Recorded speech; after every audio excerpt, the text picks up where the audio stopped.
Okay. Maggie, we can go ahead and get started. All right. Good afternoon, everybody. We've got a few more people joining, so I'll just admit them as they come in. Just a couple of Zoom procedures before we start with Dr. Rebecca Hacker's presentation.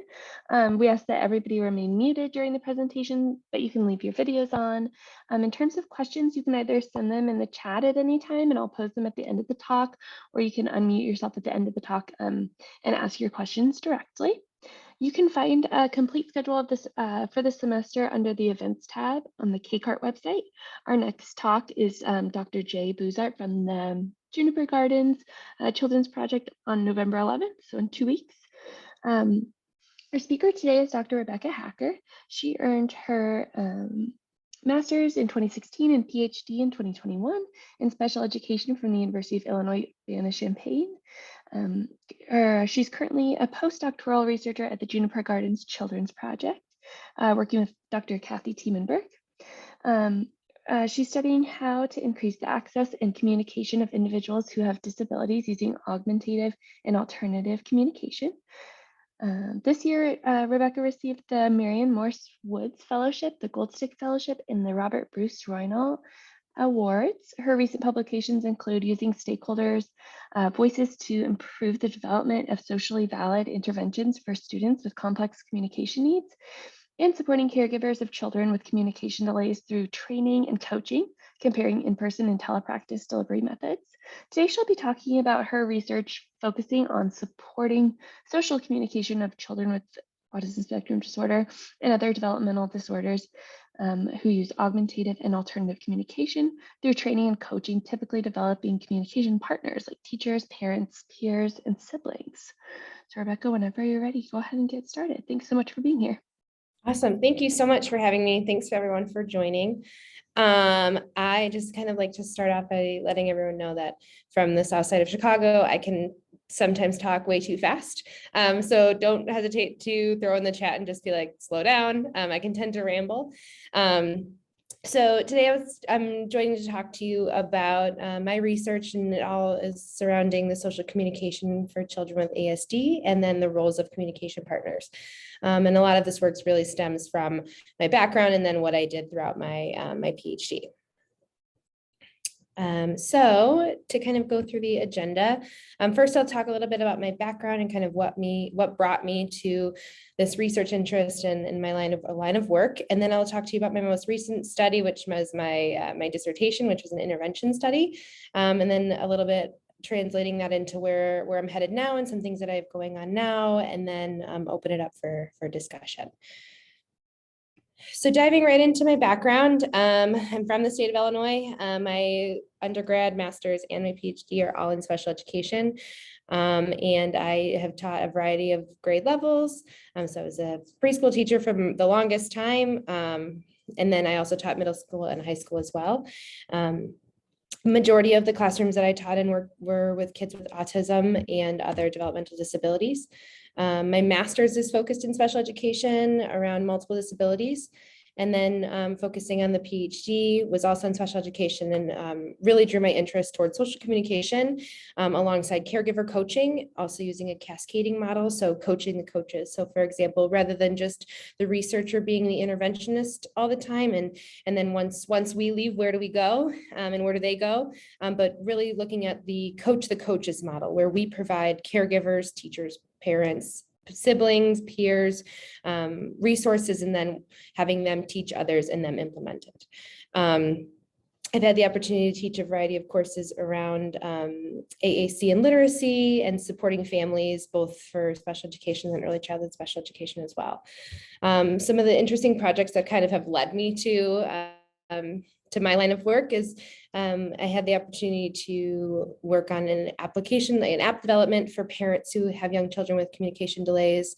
I'm also working towards adapting and changing the current interventions that are out there into diverse languages. So Spanish was our primary focus for one of the studies we worked on, but also it's in progress and working towards other languages as well.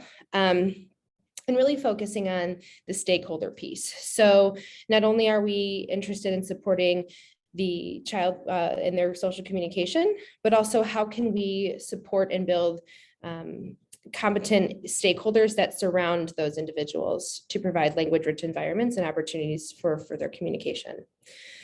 So really thinking about what can stakeholders around them, whether it be teachers, speech language pathologists, parents, siblings, peers, what can they do in those environments to support that language-rich environment and provide opportunities for communication and also be responsive communicators. So looking a little bit more at my line of research, it really kind of started around the perceptions and roles of caregivers. So what are parents doing and what are teachers doing to support those social interactions between similar aged peers? So whether it be a sibling or a peer in a classroom. Then translating that into what is the literature out there around the language and communication interventions for children with complex communication needs. And then translating that into my dissertation, which was focused on using aided language modeling to support social interactions of children who use augmentative and alternative communication.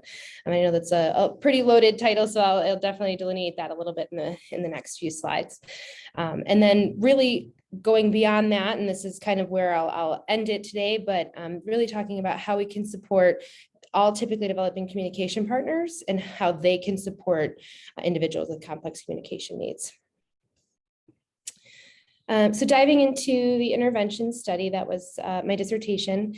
We know that there's a lot of current literature around the parent implemented, teacher implemented, and peer implemented research, but there was a lot more limited research around the sibling implemented interventions, which is really where this study focused.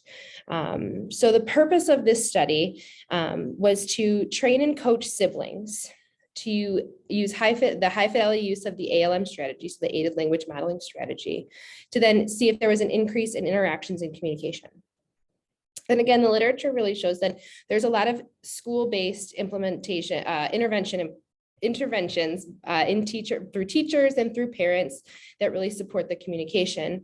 Also with peers, there's a lot more information and research out there that supports typically developing peers to support children who have complex communication needs and that use AAC, alternative and augmentative communication, such as on an iPad or a device.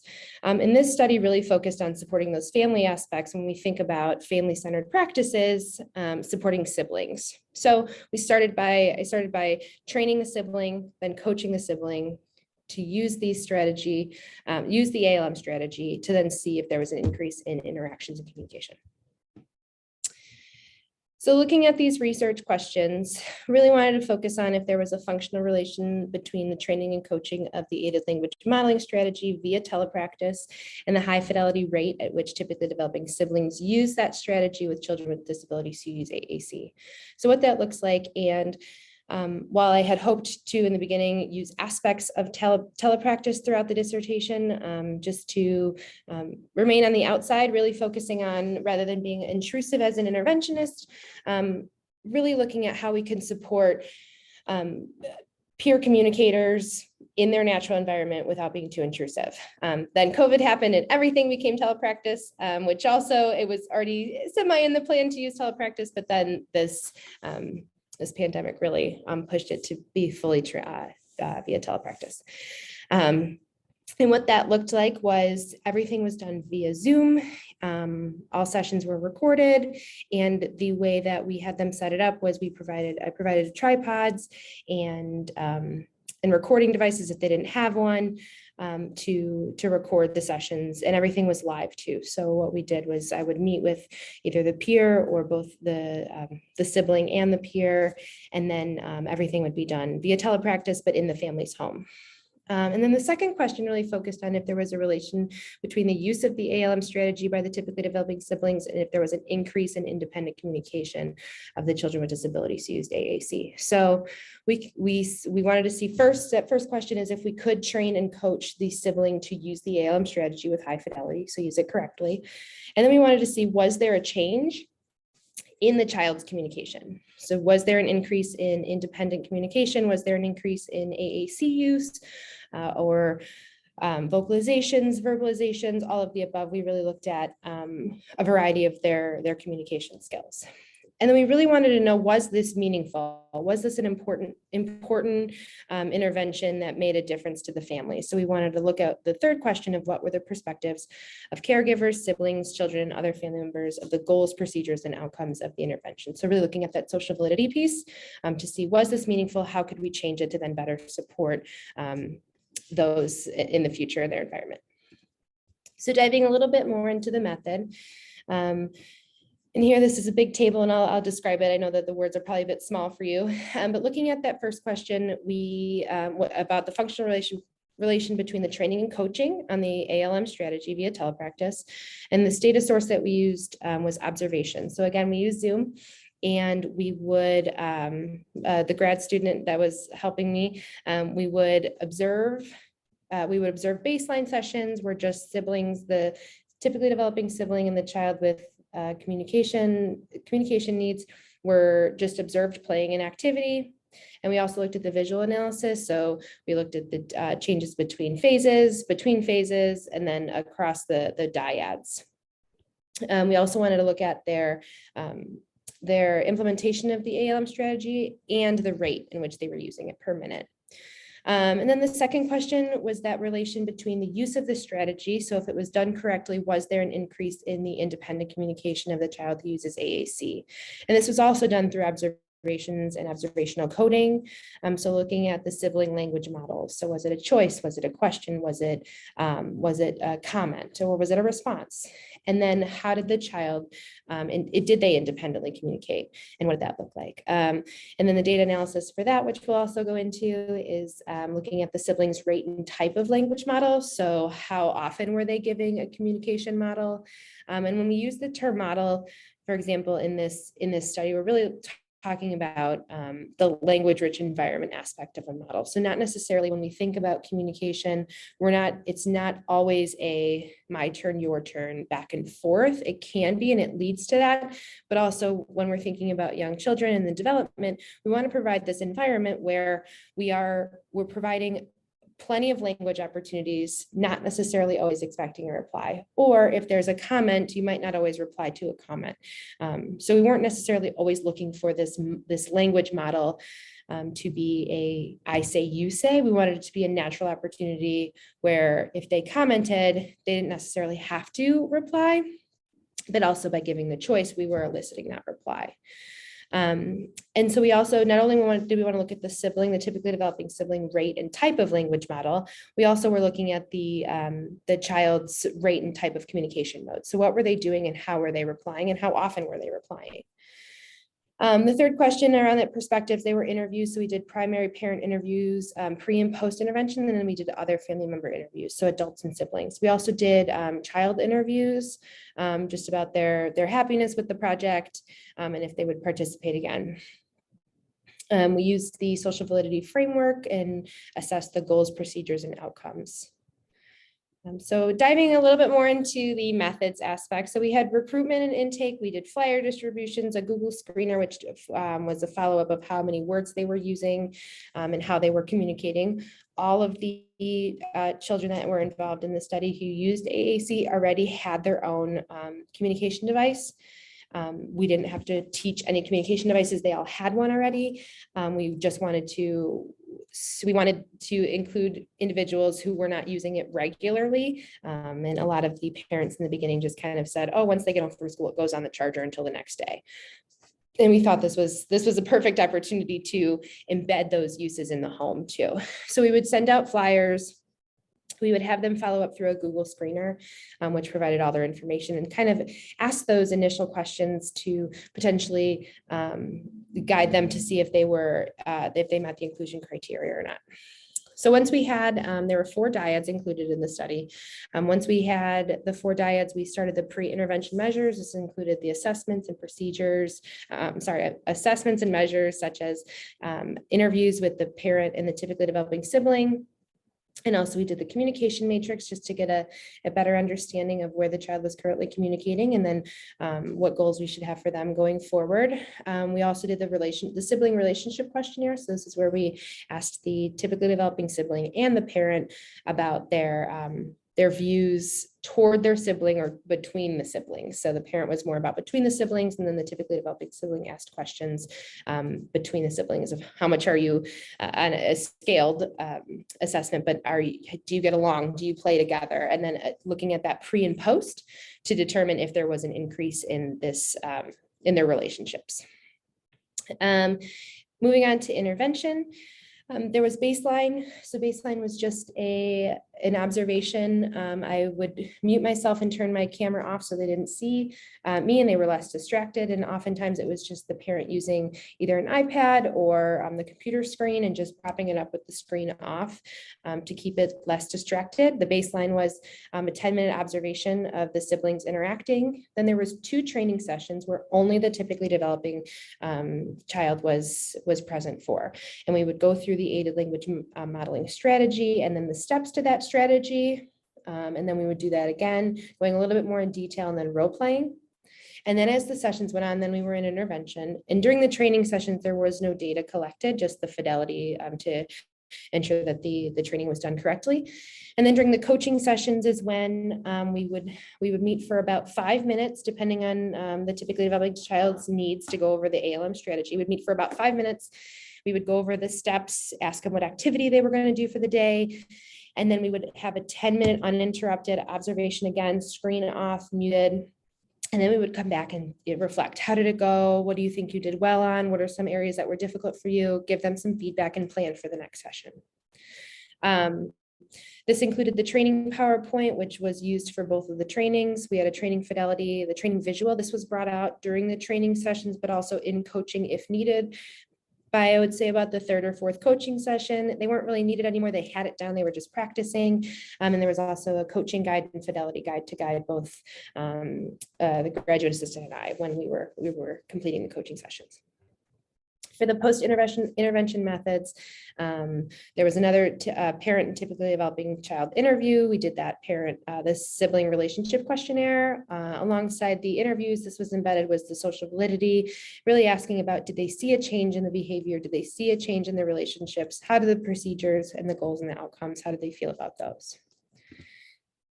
So like I mentioned before, there were 2 sessions of the training. The first session was about the goal and the purpose, how to use the strategy, the strategy components. And then the second session was a review of the strategy, how to use the strategy, role playing, and then reviewing and answering questions. And the visual aid was used along with the PowerPoint and the visual aid.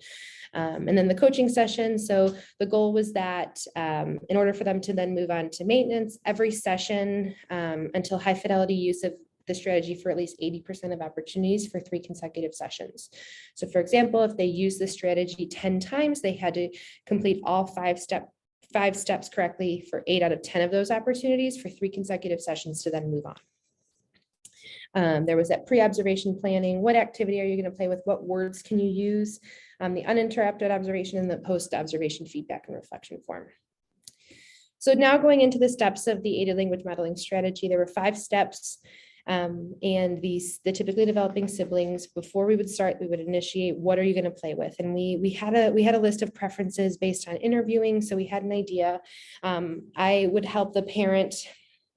In this case, I worked with the mothers just because they were home during the intervention, but I would help the mothers program the device if they weren't sure, and then pick out certain words that we could use during the intervention. So the 5 steps that we went over during those training sessions were that the AAC device was within reach. So were both children able to reach it?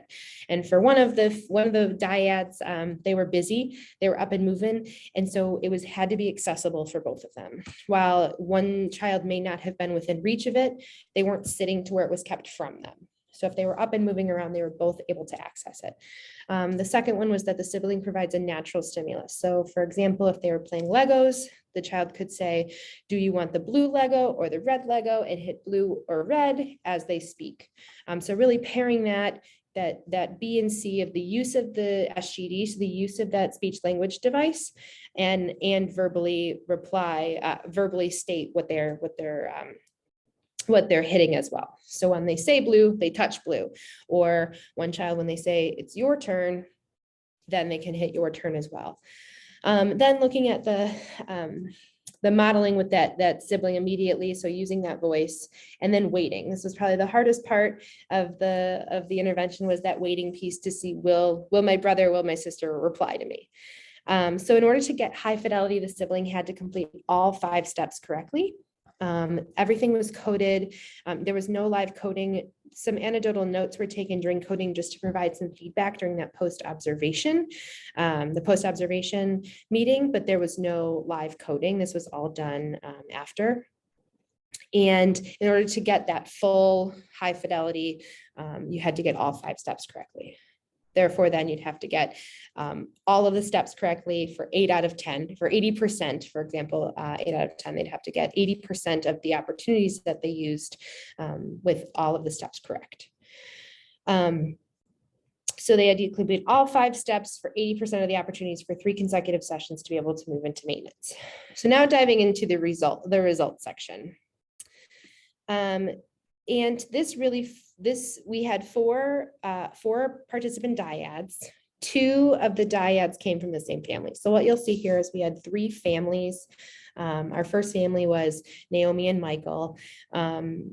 Michael was the individual with disabilities. He used trains, building blocks, basketball, a little basketball, and then hammers and balls, so a little toy, and then pretend play. So he had this game with his sister where they would play night, and then she would lay on the couch and have to go wake her up. And we really wanted to use natural things in their environment without necessarily needing to provide toys or provide new stimuli. We really wanted to, what do they do in the afternoon after school that they engage together. And if there was nothing necessarily discussed during the interview, we thought of opportunities. So what does he like? What does she like? And what you'll see here is all but one of the dyads were the same gender, and we really had to focus on ages too. So for example, Naomi and Michael were pretty similar in age.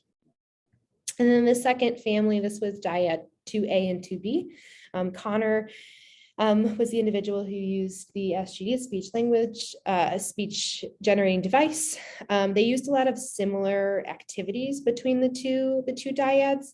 They were completely separate. The typically developing sibling, they participated separately during baseline and then intervention as well. Everything was done separately on different days. So for example, Elizabeth and Connor, they would meet on Monday, Wednesday, and then Luke and Connor met on Tuesday, Thursday. So there was no overlap in that sense. There is some opportunity. Was there a transfer of knowledge, which is hard to tell from being from Zoom, but at the same time, they were not together during any of the trainings. And then the third family was Stephen and Ellen. They were twins, and Ella had autism. And this is the family where during the interview, for example, mom had expressed they don't really do much in the afternoon. There's just a lot of running and playing around.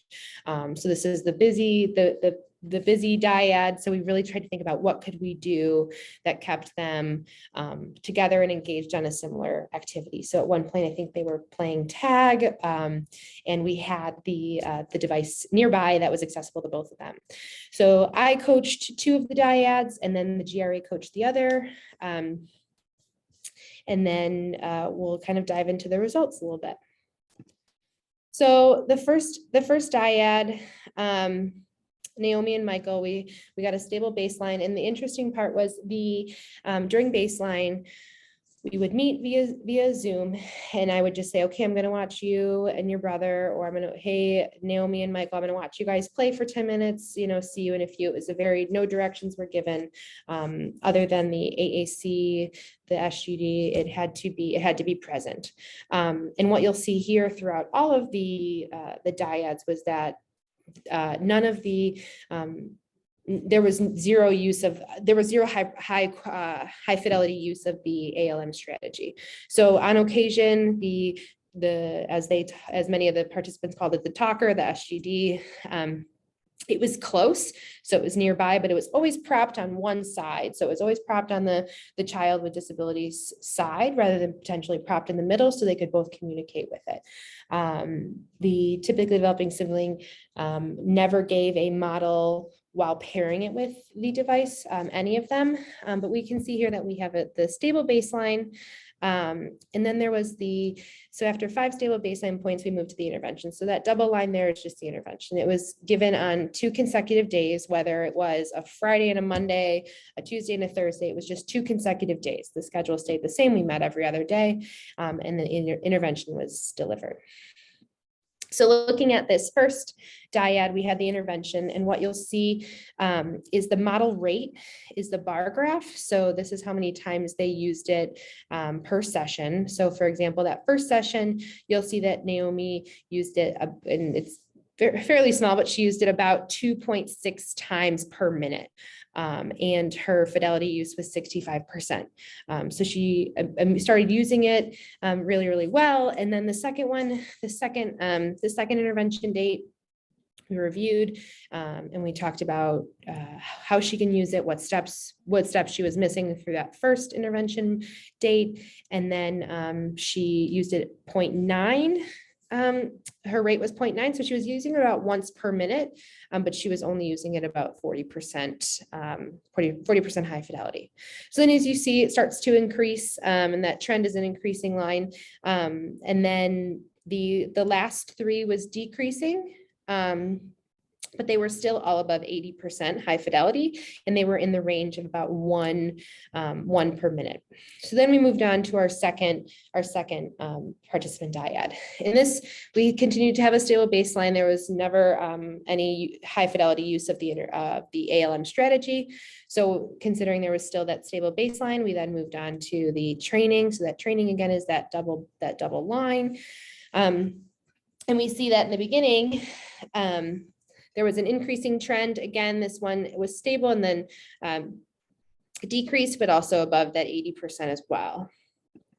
Moving on to the third and fourth dyad, we see that there's still the stable baseline. And since we had 3 changes already, we decided, because of time and so I could graduate, we decided to have both dyads go into training at the same time. And because it was towards the end of the school year and just for the prolonged baseline, we figured it would be best for them to both start at the same time. So jumping back a little bit, that dashed line is when we moved into maintenance. We see that the maintenance, they still continued to use it, and the rate, so for the first dyad, the typically developing sibling was using it between 0.4. So the first day she was using it 0.4, and then she moved up to 0.8, a rate of 0.8, and then she moved up to a rate of 1.7. And then our second dyad during the maintenance, she, Elizabeth, was using it much more often. So she with much high fidelity as well.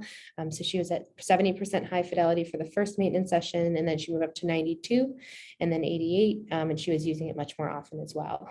And to think back just about the ages too, this was something that kind of came up in discussion as well, and something to think about was, do ages play a role in this? And this kind of leads me to next steps, for example, but looking at, so does the sibling age matter? Does the gender matter? Do similarities, personalities, do all these matter too? So that first dyad was 8 and 7. So the typically developing sibling was 8. The second dyad, she was 12. And one thing that was discussed for the second dyad here, this family 2A, was that because of COVID and because of family needs, Elizabeth was always helping Connor with school, and this was expressed. So she would do her school, and then she would sit with Connor and help with his school on Zoom. So she had this relationship already, and she was helping him throughout his schooling. So as you'll see here, Elizabeth uses it at a higher rate and with higher fidelity than this first dyad. Then looking at the last 2, we have there was an increasing trend here for Luke. So Luke continued to use it more often at a higher fidelity, and then his rate pretty much stayed the same. And then during maintenance, it decreased, but he was using it at the high fidelity decreased, but he was using it at the same rate. And for the fourth dyad, that one, it was pretty interesting looking at the data now in like a reflection aspect. The first two, for example, the first intervention date for this dyad for the typically developing sibling here named Stephen, the first session he attempted to use it once, but he didn't use it correctly. Then during the second session, he didn't use it at all and didn't attempt to, I'm sorry, during the first intervention, first session, he tried to use it about once per minute and he did not use it correctly. Oftentimes he would say it, but then not press the button or vice versa. So he'd say, do you want the blue or the red train? And he would cut out blue, cut out red, but he would just say, do you want the, and you press the button, or do you want the, and he would press the button. So he was not verbally saying it when he was pairing it with the device. And then the third session, you'll see right along this 73 right here, is that all of a sudden he has 100% high fidelity, but he only used it once. So he used it once throughout the whole session, and he happened to use it correctly, but again, it was only once. And anytime you see the rate was counted for any times they attempted. It wasn't necessarily just focused on the correct times, but did they attempt to use it correctly? Just to see how often are you trying to use it. And again, because of the prolonged baseline, this included, I believe it was spring break, and then one of the twins was sick and then the other twin got sick. So there was a lot of time in between. And then mom just kind of asked if we could just do one more session and then just be done, which was totally understandable given how many days. So looking at, 1 to 136, how many days this intervention took, we thought that just one was enough for them, especially since they were the youngest. And at that point, they were also kind of done with Zoom between school and between this, they were kind of ready to be done with the computers. So that's kind of answering that first research question. Going into the second research question, this is kind of where it gets a little bit more interesting when it comes to future research. So for example, this really looks at what language models were the typically developing siblings using, and then what modes of communication was the child using. So looking at Naomi's language models, we know during baseline, this first section right here, she wasn't using it at all. She wasn't using the ALM strategy. During intervention, we see that she was using lots of choices, lots of questions, and occasional comments, and some of the other. The other was a directive. So she would say, hey, Michael, hit the blue button. So when you're given a directive, that was not counted as a high fidelity, but it was still considered one of the models to see what types of models were they giving. And looking at Michael's modes of communication, we see that he was using a variety of AAC, verbal speech. He was using some signs, gestures, vocalizations, then multimodal. And we think, well, multimodal could be a variety of any of these things. For the purposes of this, and the explanation was we used a hierarchy. So for example, if he used AAC and a sign, we took what was more symbolic of the AAC. Whereas when there was gestures and vocalizations, and this did not include verbal approximations. So verbal approximations were included as verbal speech. But when we thought about vocalizations such as grunting or reaching, grunting and reaching together would have been multimodal, to kind of give a little bit more context around that. So we see that he's using a variety of modes of communication. And we see a little bit of an increase here in the use of AAC along with this during maintenance, which is also very interesting now that the AAC devices is used by both parties. Are they increasing it as well? One thing we see here, which is also gets pretty interesting, is we see that Elizabeth did not use any of the language models because she wasn't using the strategy. And then during the intervention, she was using many comments, choices, and questions, which an occasional response. So for example, when Connor would say something, she would respond using the device. Looking at Connor's, this was something I got really excited about as I looked at, and I'm still really excited about it. So it's kind of translating into future.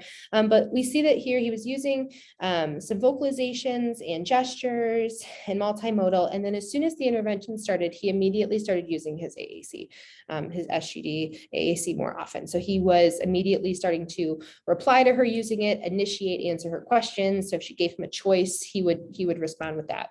He would also respond with vocalizations and and gestures, but we see that there's a huge increase in his use of his SGD. Now, channeling this and thinking about how this dyad and the next dyad are siblings, the next dyad is also very interesting to think about. So we look at Luke, and Luke is a typically developing sibling, and we see that he's using majority of comments and then some questions with an occasional choice in there as well. And we see something completely different from Connor's modes of communication. So we see lots of gesturing during baseline, and then lots of gesturing with a few opportunities of AAC in here. Whereas when we think about back to their high fidelity use, both of them reached high fidelity in order to move on to maintenance, but the quality was different. So if you're commenting, you're less likely to potentially receive a response. Also, why was Connor using his device way more often with his sister than his brother? Was that because there were more choices given? Was that why? Is kind of where we're going from there. So pretty interesting. And then looking at Stephen and Ella. So during intervention, Stephen started by using some of the questions and comments.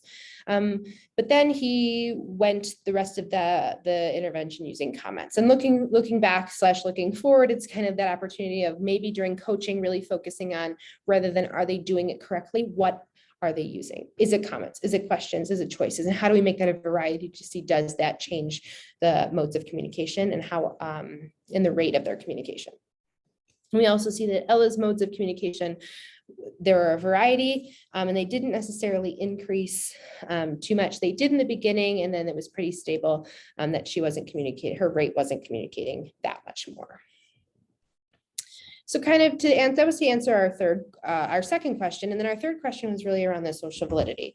And this is where a lot of the meaningful, long intervention reflection can kind of happen with much more excitement. So really looking at the goals and the social validity, using the social validity framework to kind of assess what the parents and what other family members were reflecting on throughout the intervention was the sibling learning and the child communication. So one of the parents really said, I never really thought about doing that and using that. It was kind of used to her talker being hers and for her to use it, and hadn't really thought of using it as a tool for us.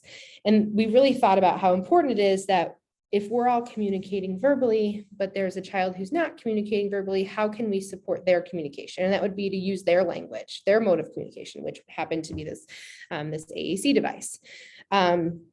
And a lot of parents really expressed that it was really great for them to see that typically developing sibling learn about how to communicate better with the child with autism who used AAC, and then how their relationships could get better.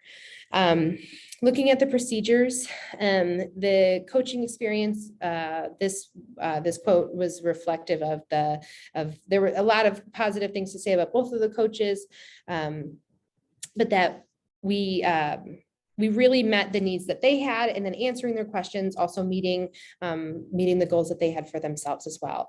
And that the feasibility of using the ALM strategy was great, and their comfort with telepractice. By this point, they had it down between school. Schools were still remote at this time, so they were really comfortable with it. Many did express that they were kind of over Zoom, not necessarily for this study, but just in general, that being on the computer was way less personable, which is understandable.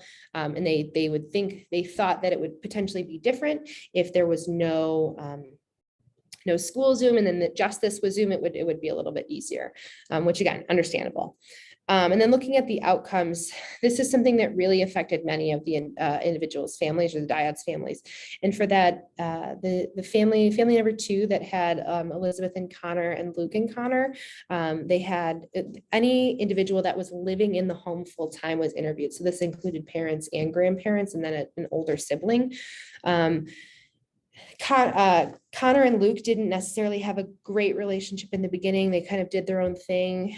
Grandma had mentioned that they would argue a lot, or they would get frustrated with each other often. And she was really excited at the end of the study to learn that Luke was really helping. He would really help with some things in the beginning. He wasn't really hands-on, but then jumping into it, he's been with Luke all the time, and he's been playing with Luke has been playing with Connor all the time, and he's really coming out of his shell, which was great to hear. Families also expressed how important it was that the siblings' behaviors were getting better. They were starting to use their device around other parts of the home too. So some of the parents expressed that they now have it accessible during dinner, and all the parents will help, and other siblings will engage too when communicating that way as well. So really translating that knowledge to where the typically developing sibling was then able to support the use of other family members too. And the parents were given the opportunity to learn the strategy as well. But they all really expressed that they often relied on the typically developing sibling to help them. So then through this study, we've really learned that that the training and coaching was effective. So they were able to use the ALM strategy with high fidelity. Looking at their language models and the observational data, there is a functional relationship between the training and coaching of the typically developing sibling and their high fidelity use of the strategy. And it also, the effectiveness of this strategy does align with previous research that's been conducted by caregivers, teachers, and peers. So it comes full circle to see that it's also beneficial to use it with siblings as well, to really focus on that family-centered approach. And when we think about siblings using high fidelity, we can also look for future research into what types of models are you giving to then get certain replies, but that we also know that this does positively impact family relationships. Some limitations, again, as you probably saw, so we have that long prolonged baseline, limited maintenance and generalization. We used a variety of activities that were in the home, but some of the times the siblings wanted to just do the same activity. And because we wanted to leave that option up to them, just to keep their interest and their engagement, we let that happen. So for example, the last dyad really wanted to play a matching game. And so, which was great and exciting for them, but at the same time, when there was matching so much, it was that limited generalization opportunities for us. The inclusion criteria, one family expressed that it would have been great to have their older brother, who was 14, be included in the study. So really thinking about how we can include all siblings, but also trying how can we include all siblings, but then still keep interest the same, where there's similar things that they're interested in doing together. Also, some technology glitches. We had one of the little guys did not like being on Zoom after school was over. So he would oftentimes try to run up to the camera and hit all the keyboard buttons to try to close out of Zoom. So then mom kind of had to, after I think about the third intervention session, had to jump in and kind of hold the computer and kind of videotape for us rather than leave it prepped and stay out of the way. So some glitches with technology, and then limited diversity as well. So looking forward, some things that I've been able to do while I've been here is, again, I've been working a lot with Kathy Burke, and we've been able to, we're in the process right now of looking at how we can support peers and peers in classrooms, and using a buddy system, and then looking at not only that, but also looking forward at whole family cascading approaches. So are we able to, for my personal line of research, am I able to train parents to then who can potentially train siblings or other family members? Can mom train dad, or can mom train grandma, or can we train those in our natural environment, whereas we can reach more interventionists. Also longitudinal research. So looking at the siblings that we're working with now, or do they still have those relationships? Are they still using the strategy long term? And has that changed the communication that the child is engaging in? And we also know that including more siblings in the practice is very beneficial in both in the home, and also how can peers in classrooms support this as well. And also looking at, while this limited diversity piece from my dissertation has really drawn me into this goal of how does this translate in access for individuals who use a variety of languages, and what does that look like for their communication devices and for their learning. So if they're using Spanish in the home, but English, if they're English language learners in the classroom and their device is programmed for English or Spanish, how are those stakeholders in those settings making those decisions to support a whole family approach and a child-focused approach, where they're able to communicate across individuals and across settings? So I know that was pretty heavy and pretty loaded. I'll open the floor for questions and discussion.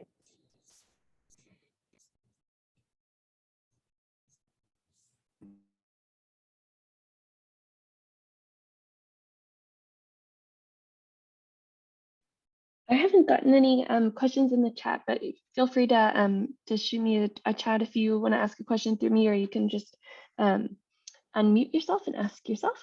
But I'm curious to hear more about the what the maintenance part of the study looked like in terms of like, was there any intervention, or were you just observing their interactions again?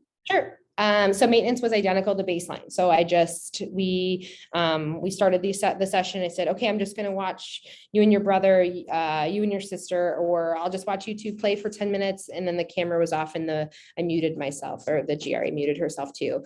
So really going back to the baseline where there was no instruction given, no review given, just an observation. And how much? Go ahead. I was going to say, how much later, like for maintenance, 6 weeks, like how much later after you finish intervention?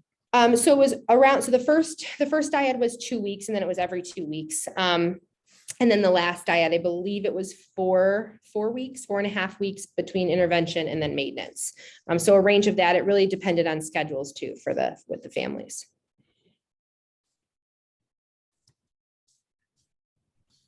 Hey, Rebecca, that was really good. That's a pretty cool study. Were there any challenges in getting parents maybe to do things offline? So like in some of our parent training, our telehealth training with parents, you've got the session where, they're on Zoom and you're coaching them on doing things. And then there's an expectation they do some things offline, come back and talk about that. And they struggle to do that, to get things done offline. And, there's a lot of reasons for that. I don't know, did you have any pieces that they would do?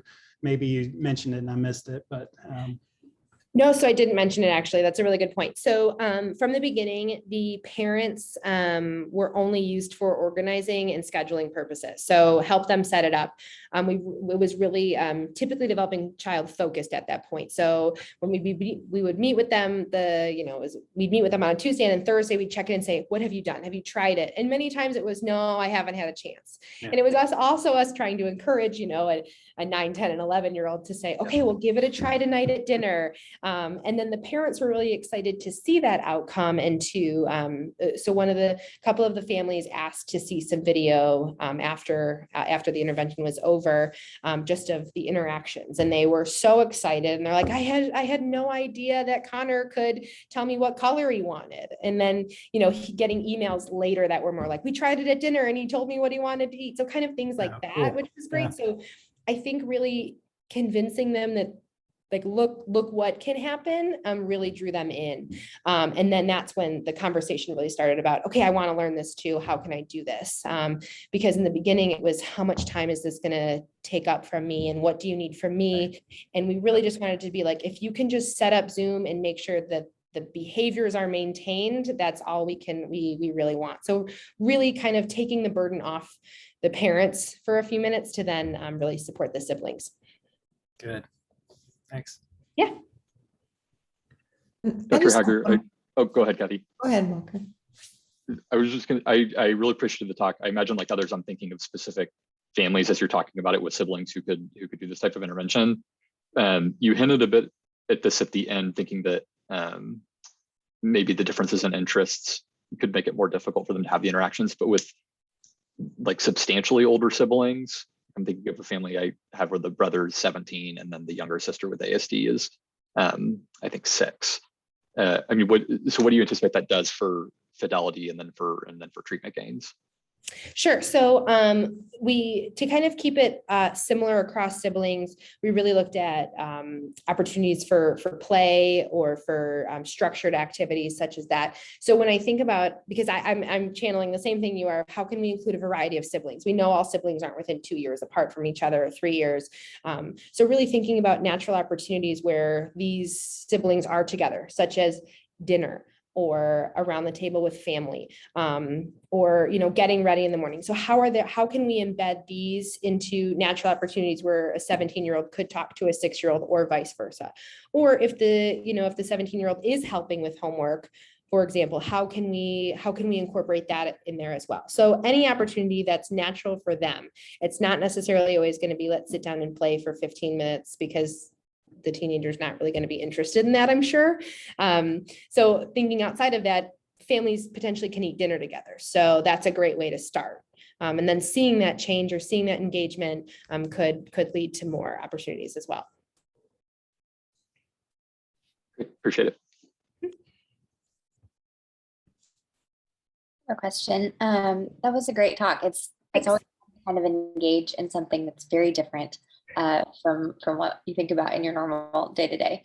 I was sort of wondering about some of the heterogeneity across participants and whether you have any ideas about specific symptom profiles or child-specific things that would either make them sort of more likely to be successful in engaging with these tools, or times where you thought, man, this is going to be a real challenge because this kid doesn't like screens. I don't know any kid that doesn't like screens, but things like that.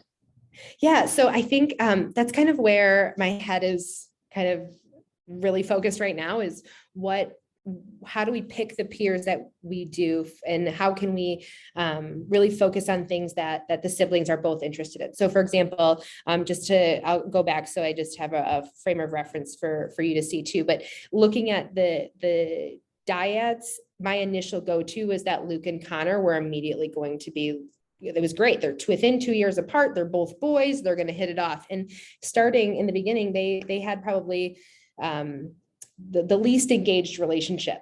While that changed over time, I also kind of made this hypothesis in my head where I was thinking, wow, Elizabeth and Connor, she's not probably going to be interested in playing with her brother or engaging with her brother, and seeing that his behaviors and her behaviors changed the most out of all of them. Was this due to age? Was this due to her attention or her engagement with this? And that's kind of where I'm going from now. So I don't necessarily know that I have the answer for you, but I have this is what I want to find out answer for you. Cool, thanks. Yeah.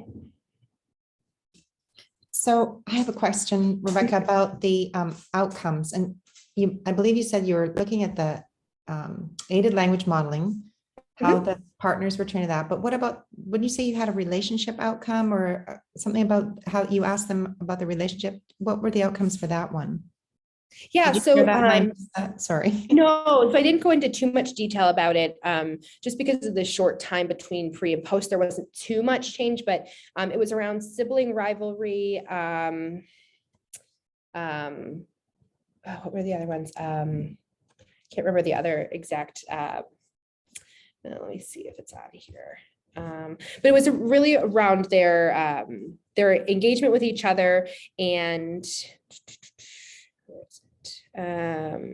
it's not in here, but their engagement with each other, the rivalries between that they have with parents. So some of the questions were around, how often do you and your brother, or you and your sister, depending, how often do you disagree? All the time, sometimes, never. And they would answer that in the beginning. Or who do you think's favored by your mother, you or your brother? And they would answer these questions, and then we would have them answer it again at the end. And we did see a positive change for all of them, a small change, but we did see a positive change for all of them, that what they were, if they were usually disagreeing, or if they usually felt as though they were bossed around, that decreased, and that positive relationships increased as well. That assessment, it was beneficial. There was also some challenges because, for example, for a sibling dyad where one of the siblings doesn't communicate functionally yet, it was tough to see, do you argue? Like, how do you answer that question? So really looking at, when you engage with each other, are you able to share, and kind of breaking it down a little bit more for them that way. And we did see an increase in positive relationships. So is that a questionnaire that you developed, or was that something that you pulled from another? Yep, I pulled it from somebody else. I can share it too. But I had pulled, it's a sibling relationship questionnaire. Okay. Oh, yeah. It's specifically Yep, it's for specifically sibling relationship? called, yep, Oh, okay. it's I didn't specifically know. called the sibling I relationship. think that's just so important to look at some of those factors in changes in the quality of relationships, because often we only look at rates of change in certain behaviors. And I think that is something that would be really interesting to see, not just Yeah. with siblings but between the quality of the relationships with other like peers and between adults and children as well, based on Yeah. using this aided language modeling and some of the strategies.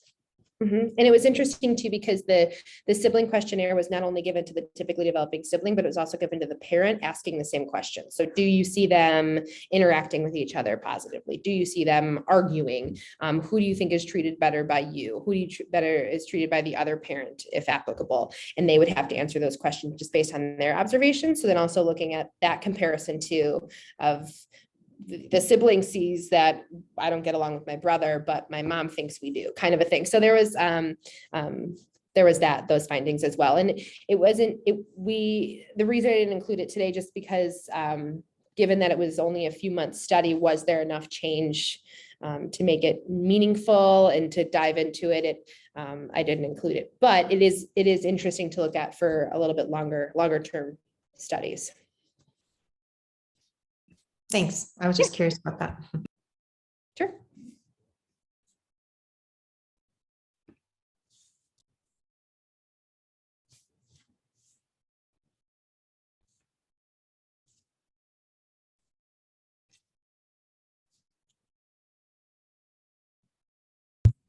I have one more question if nobody else has one.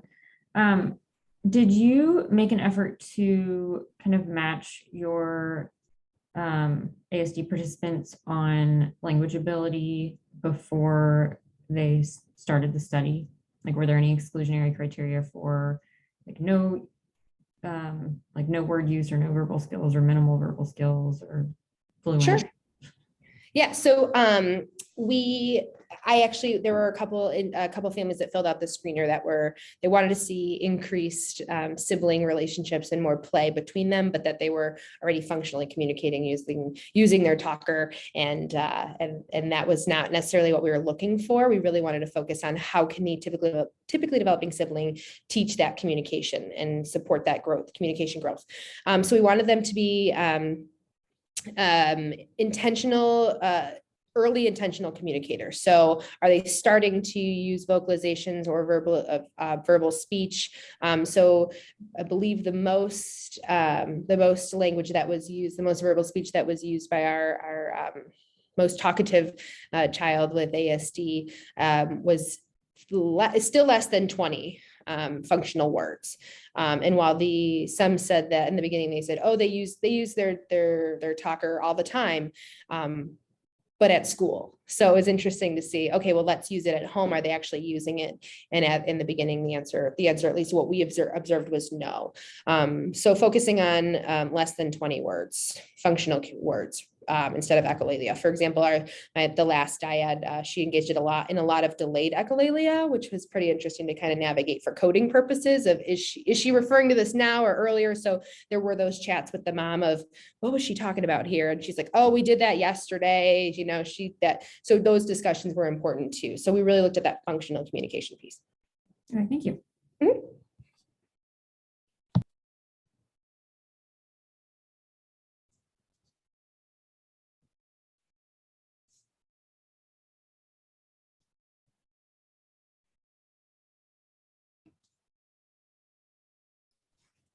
Rebecca, I'm sorry I got here late, but it was a wonderful talk from what I saw. So I see that we're at time. And we had some good questions and good discussion. So we really appreciate you doing this. Certainly excited to have you here in Kansas, in working with Kathy. So great to see you. Appreciate everybody showing up. And Maggie and Catherine, thanks for leading this and organizing. Thanks, everyone. Yeah, thanks, Rebecca. Nice job. Thanks for coming. Take care.